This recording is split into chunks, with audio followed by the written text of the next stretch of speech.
Hi everyone, my name is Heather and I'm the person behind Happy Puppy Truffles. Today I wanted to share with you guys another traditional origami. Today we're going to make a traditional origami Chinese vase.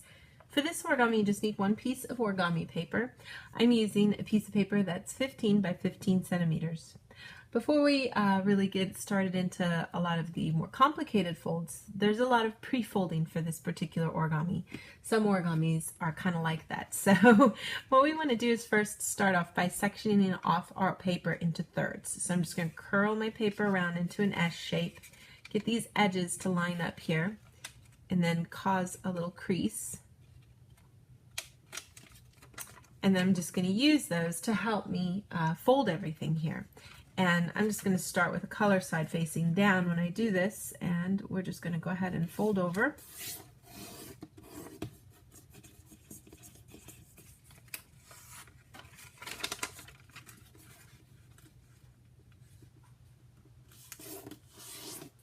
So I got both of those creases there, and if you want you can go ahead and then just reverse them onto the other side as well.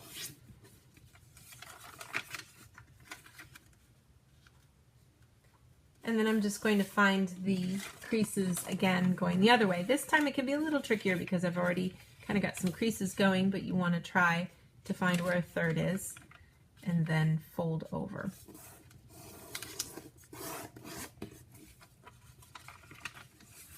And then I'll fold the last side over here.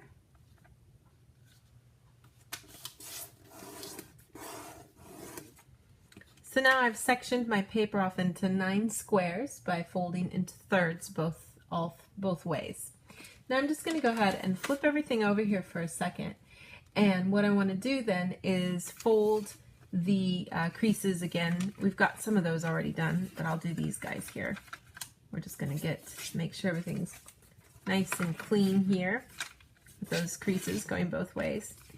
And then I can go ahead and work here with the color side facing down to add extra creases to the rest of the paper here. And what we're going to do is we're just going to start off by folding in half.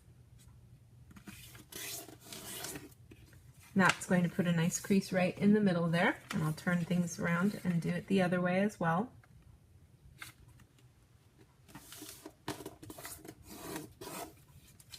Then I'm going to go ahead and fold towards the first set of creases here.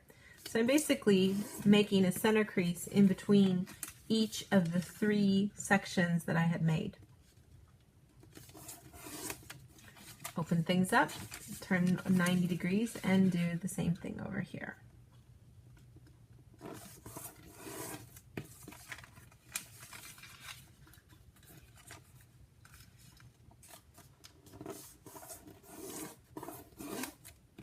So I've got all of those creases completed.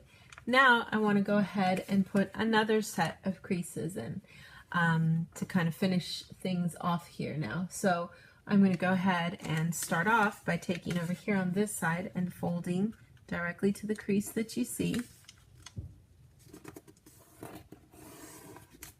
This side too. This can be a little tricky because it's narrow, but you want to kind of take your time and get it started at both ends. Kind of stretch it out and then make your crease. And then I'm just going to go ahead and rotate it and do the same thing on this side too.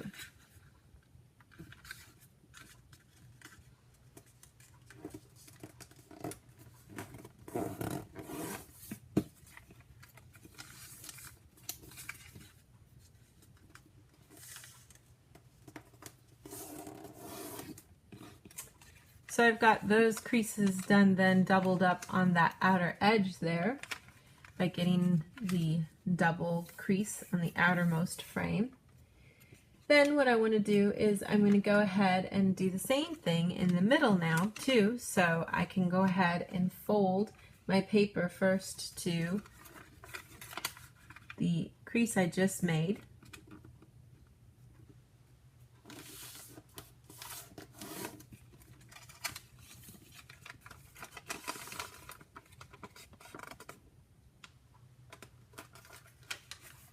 Turn it around.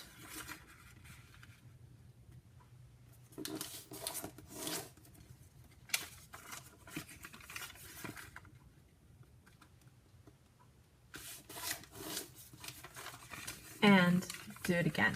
And again, just make sure you're going to this, not the very first crease, but to the second one here. Go right to that. Make the crease.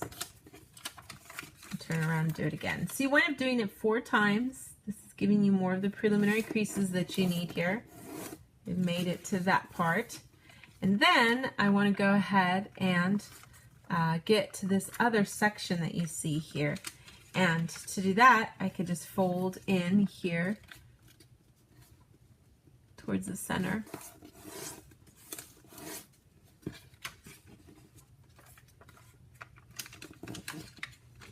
And this side towards the center. And it can be a little confusing sometimes where you are when you're doing this. A good thing to know is just kind of to feel where you need to be creating a crease and then see where you line up with when you're doing it so that you're not accidentally making a crease in the wrong place. But we wind up getting all of our creases here when we're done. Then what I want to do is I've got my center crease here and I want to go ahead and kind of create where I have 2 layers over. I've got one, the center crease, and then this part here, and I'll fold up to it.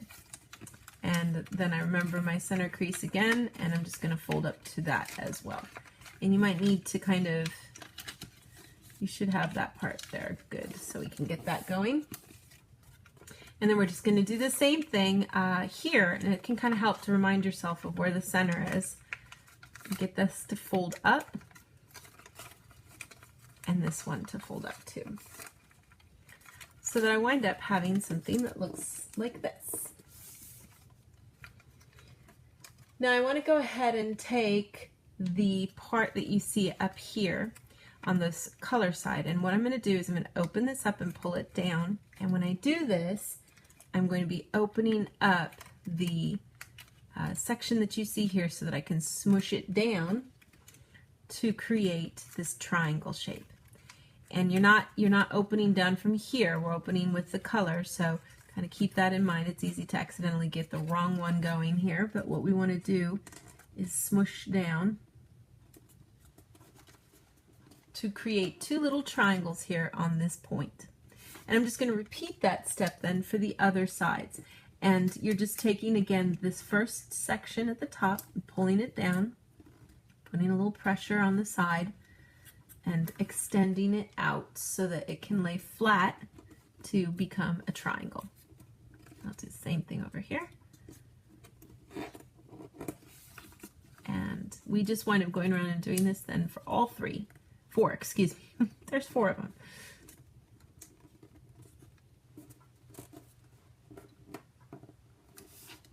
And the last one.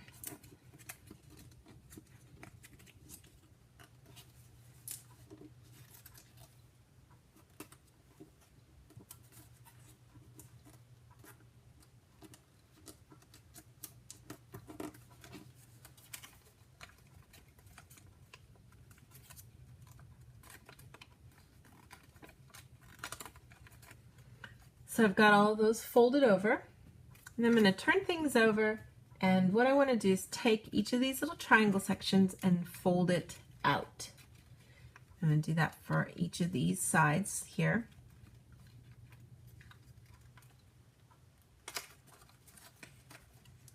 So we're just taking each of these sections, folding it out.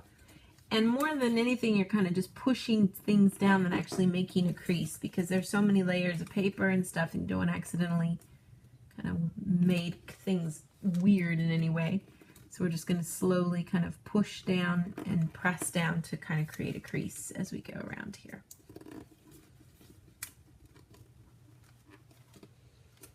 That winds up giving you something then that looks like this. Very cool looking. And then what I want to do is actually just go ahead and return all of these back. Made some creases that I'll be needing, so it's good. And then I'm just going to take stuff here and fold it in half. Fold this one in half, bringing everything towards the center. And then I can go ahead and fold this side too.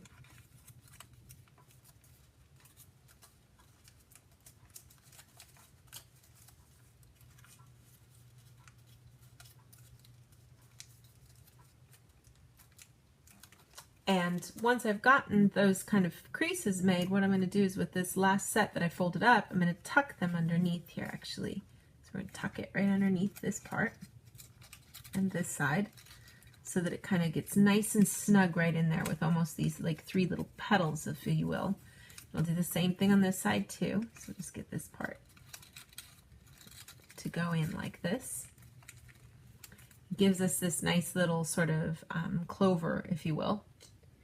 And then I'm just going to use the preliminary creases that I made here by taking the section here that's between 2 of the petals and tucking it underneath. And then just pushing down. So I'm just pushing with my finger. I don't know if it helps if you have nails. I mean, I have them now, but I've done this before without it too. So you're just pushing down underneath. And basically it's just getting folded. If you take this part right here, it's just getting tucked underneath because of the pre-creases to go right back to create this nice edge. And that's basically the top part of the vase. Now if we flip it over, we've got the bottom part of the vase, and what we want to do here is extend it to open it up. And basically what we're going to be doing is opening up from here, kind of tugging gently at the sides until these sections that you see folded in here pop out. And it can be a little frightening because you don't know really if you're breaking it or not, but just have a little faith that as you pull, you're just bringing this section to come out. We just want it to stick out a little bit there like that. And we'll do the opposite side too here. I'm just going to give a nice little pull until the section all goes straight. And I could do the same thing over here.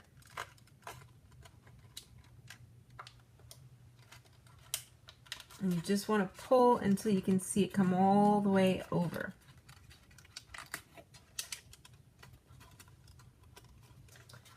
I'll do the other side too.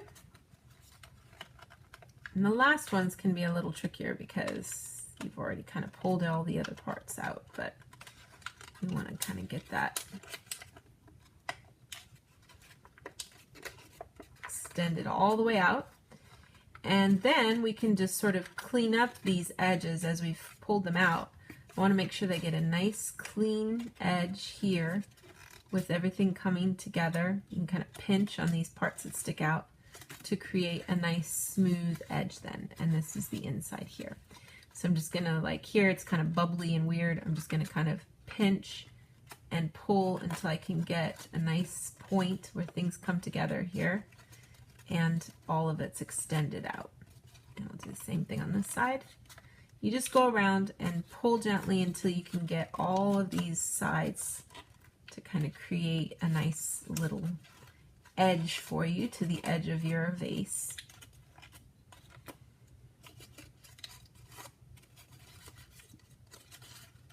And you know, you could kind of use what you've got inside too to kind of push into the bottom of it and get a nice shape there. And then one of the things you can also do is create a little bit of nice shape here, and it helps to take like your pinky or a pencil, and we're going to push into this corner pocket and kind of push down to extend this out a little bit so that you want it making this edge sort of poofy instead of just sharp and flat, giving it a little bit of dimension. Okay, get up in there right when you do it, but you want to kind of pop that open a little bit. I'll do this for all 4 sides. And that's the fully extended vase then. And this is just one of the really beautiful origamis for sure. It's so much fun to make. It's a lot of folding, but the results are definitely worth it. So that is how to make a traditional Chinese vase. I'll have some more fun projects to share with you guys in the days to come. Thanks again so much for watching, and I'll see you all next time. Bye!